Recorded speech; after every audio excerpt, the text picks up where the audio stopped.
Che se il virus su Facebook, go capio, è a sua vita, Facebook. Sta qua è nata per star su Facebook. Ti sei venuta al mondo per Facebook. Guarda, proprio non che posso credere, ti sei diventata una mania, il tarlo, ti sa, i tarli, quei dei mobi, ecco ti sei un tarlo.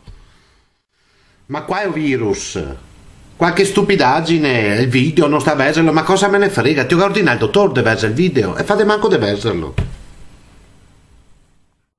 Se dovete pensare al virus dell'HIV, questa è l'informazione che dovete girare sulle pagine stupide che ti va a cliccare, noi cretinae. Questa è un'informazione.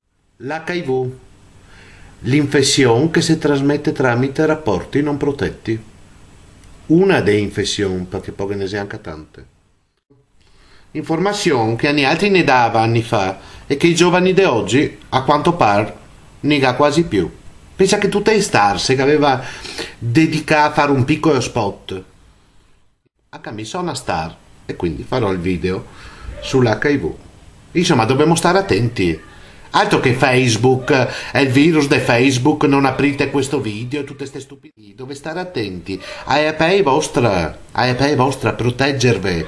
Stare attenti, star sempre con gli occhi verti. Senza mai demorder. Senza mai muoia presa, perché a volta che ti muoia presa magari tac. E invece no, bisogna sì inveciare, ma inveciare ben, essere sani e difendersi da quei che sei i veri virus, va che dria sta qua, nata per star su Facebook. E ad essere un robot. E adesso un alieno.